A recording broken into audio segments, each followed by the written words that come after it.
안녕하세요. 아나운서 최정원입니다. 최근 텔레그램 N번방 사건으로 세간이 정말 시끌벅적합니다. 시간이 지날수록 디지털 범죄 수법이 정말 치밀해지고 또 간악해지고 있는데요. 늘 그랬던 것처럼 오늘도 변호사님을 모시고 전 국민의 공분을 사고 있는 이 N번방 사건을 한번 다뤄보려고 합니다. 안녕하세요. 네, 안녕하세요. 법률사무소 별성의 최규민 변호사입니다. 네, 오늘도 시청자분들의 궁금증을 시원하게 풀어주시길 부탁드리겠습니다. 지금 현재 여러 미디어에서 다루고 있는 문제라서 다들 어느 정도 알고는 계실 거예요. 하지만 짧게 설명 부탁드리겠습니다. 네, 우선 N번방은 2018년 11월부터 생겨난 것으로 추정되고 있습니다. N번방 운영자는 다른 메신저에 비해 익명성 보장에 있어서 월등한 텔레그램을 이용해 일반인은 상상할 수도 없는 아주 가혹한 범죄를 저질렀습니다. 그 수법이 너무 잔혹해서 자세히 묘사를 할 수는 없지만 미성년자를 포함한 수십 명의 여성에게 성적 괴롭힘을 동반한 성착취 영상물을 촬영하게 하였다고 합니다. 그 이후에 N번방을 모방한 박사방이 생겨났는데 박사방이 N번방을 모방한 범죄 중 가장 유명한 이유는 비트코인 같은 암호화폐를 이용해서 회비를 받고 회원을 모집하는 등 전문적인 모델을 만들었기 때문입니다. 2020년 3월 24일 박사방 운영자 신상이 공개되었고 잘 아시다시피 그 사람이 바로 조주빈입니다. 그러면 박사, 그러니까 조주빈은 어떤 죄명이 적용이 되는 것이고 또 어떠한 처벌을 받게 되는 걸까요?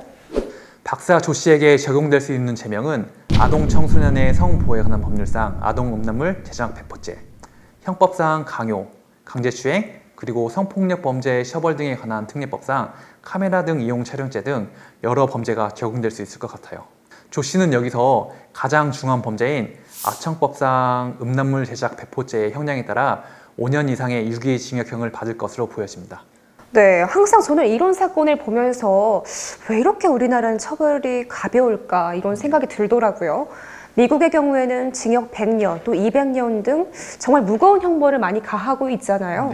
근데 왜 이렇게 우리나라는 형벌이 가벼운 걸까요? 이건 미국과 우리나라의 법 체계가 다르기 때문입니다. 동시에 여러 개의 범죄를 저질렀을 경우에 미국은 기본적으로 병가주의를 도입하고 있고 우리나라는 기본적으로 흡수주의 또는 가중주의를 택하고 있어요. 예를 들어 아동 음란물을 제작하면 10년, 아동 음란물을 소지하면 5년의 형이 선고된다고 가정을 해볼게요.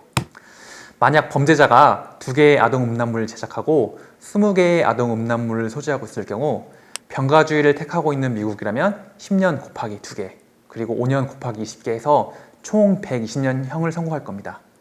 그런데 흡수주의를 택하고 있는 우리나라는 가장 큰 죄로만 처벌하고 나머지 죄는 가장 큰 죄에 흡수가 됩니다. 그래서 방금 예시의 경우 가장 중한 죄인 아동 음란물 소지죄로 처벌을 받아 10년형을 선고받게 되는 거죠.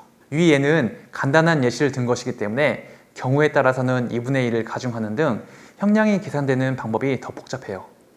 조주빈 같은 경우 아동 음란물 제작죄가 5년 이상의 유기징역이기 때문에 법정형은 5년 이상 30년 이하가 됩니다. 그런데 하나의 죄만 저지른 게 아니기 때문에 경합범 규정에 따라 장기형의 2분의 1을 가중할 수가 있어요. 그렇기 때문에 최종 법정형은 5년 이상 45년 이하가 됩니다. 네, 그렇군요.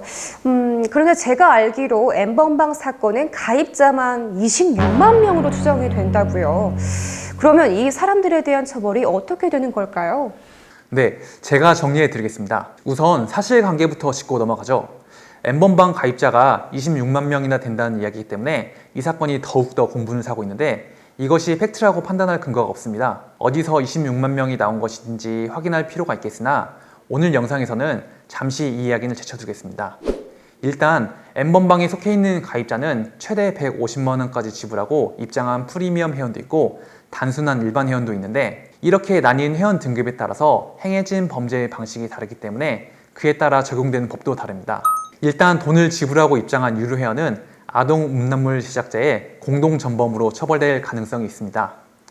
물론 N번방 회원들이 불법 음란물 제작이 끝난 상태에서 영상을 보러 들어온 것이기 때문에 영상물 제작의 공범으로 보기는 어려울 수도 있습니다. 그런데 여기서 유료 회원들은 불법 영상물을 단순히 시청만 한 것이 아닙니다. 자신들의 성적 취향에 부합하는 영상을 제작시키기 위하여 비용을 지불한 것이고 영상 제작자들은 유료 회원들의 취향에 맞는 영상을 제작하였기 때문에 유료 회원들도 불법 영상물 제작에 필수적인 역할을 했다고 볼 수 있을 것 같습니다. 그리고 일반 해안의 경우 아동 음란물 소지죄로 처벌받을 수 있을 것 같습니다. 국내법상 아동 청소년 음란물을 관전한 것만으로는 처벌할 수가 없습니다. 최소 1만 명에서 26만 명까지 알려진 회원들을 처벌하려면 최소한 아청법 음란물을 소지했어야 합니다. 즉, 아동 음란물을 단순히 스트리밍으로 본 게 아니라 다운로드를 해서 이를 소지했다면 아청법상 아동 음란물 소지죄로 처벌이 가능합니다. 그리고 법무부에서 범죄단체 조직죄로 기소를 검토 중이라고 합니다. 형법 제114조를 보면 범죄단체 조직죄가 규정되어 있습니다. 이 규정은 조폭들에게 적용하기 위해서 만들어진 규정인데, 조폭들은 폭처법의 적용을 받기 때문에 보이스피싱 단체에게 이 규정이 적용되는 경우 이외에는 어찌 보면 거의 적용되는 예가 없는 규정이었습니다. 그런데 법무부에서 N번방 회원들에게 이 조직죄가 적용되는지 여부를 검토하겠다고 합니다. N번방 사건이 오프라인을 통한 조직적인 지휘, 통솔 체계가 갖추어진 것이 아니기 때문에 적용 여부는 지켜봐야겠지만, 만약 이 조직죄가 적용된다면 단순히 방조를 한 사람도 범죄를 실행한 사람과 비슷한 형량을 받게 됩니다.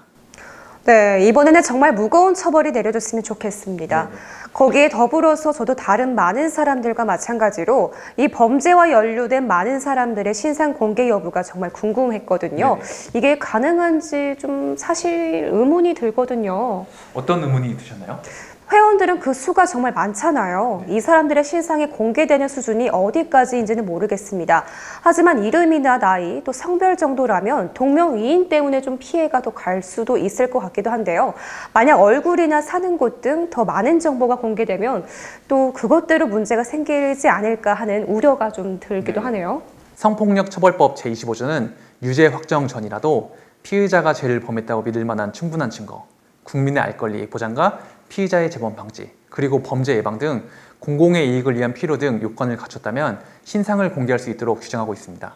그동안 강력범죄를 저질러 신상이 알려진 서울 강서구 PC방 살인 사건의 김성수, 전 남편 살인 혐의의 고유정 등은 모두 특정 강력범죄의 처벌에 관한 특례법상 그 조항에 의해 신상이 공개되었기 때문에 조 씨의 경우와는 그 근거 규정이 다릅니다. 결론부터 말씀드리자면 별도의 법률이 제정되지 않는 한 N번방 회원들에 대한 신상을 공개하는 건 어려울 것 같습니다. 피의자의 신상을 공개하는 법적 근거는 방금 말씀드린 바와 같이 특정 강력범죄의 처벌에 관한 특례법, 성폭력 범죄의 처벌 등에 관한 특례법 두 가지입니다. 특정 강력범죄법에 의해 신상이 공개되려면 그 범죄가 중범죄일 것을 요하는데, N번방 회원들은 아동 음란물 소지죄에 해당하기 때문에 중범죄에 해당되지 않고, 성폭력 처벌법은 신상을 공개할 때 피의자의 인권을 고려해 공개를 남용하지 않도록 명시되어 있기 때문에 일반인들의 법 감정과는 달리 이 두 규정만으로는 N번방 회원들의 신상을 공개하는 게 어려울 것으로 보입니다. 성폭력 처벌법은 그 죄가 중범죄일 것을 요하지 않기 때문에 수사기관의 결단으로 신상 공개를 강행한다면 신상 공개 가능성이 0에 가깝다고는 볼 수 없을 것 같습니다. 네, 정말 안타깝네요. 그러면 이제 범죄를 저지르고 가담한 가해자 이야기는 이쯤 하고요. 피해자는 법적으로 어떻게 대응할 수 있을지가 좀 궁금합니다. 몸과 마음에 큰 상처가 생긴 피해자들은 어떻게 하면 좋을지, 또 텔레그램 기록을 삭제 요청할 수는 있는 걸까요? 만약 불법 영상이 SNS나 웹하드 등에 올라왔다면 해당 사이트 고객센터에 연락을 해서 직접 삭제 요청을 할 수 있습니다. 그리고 그 영상이 불법 사이트에 올라왔다면 방송통신심의위원회에 삭제 요청을 신청할 수 있습니다. 이때 발생하는 삭제 비용을 걱정하실 수도 있는데요.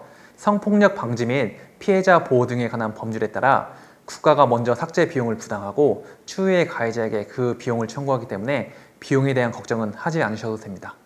성범죄로선 처음으로 피의자의 신상이 공개된 만큼 이번 사건이 어떻게 마무리될지는 끝까지 지켜봐야 할 것 같습니다. 다시는 이런 사건이 일어나지 않도록 철저한 예방과 강력한 법적 조치가 이루어지는 게 좋을 것 같습니다. 네, 오늘 함께해 주셔서 감사합니다. 아나운서 최정은, 최규민 변호사였습니다.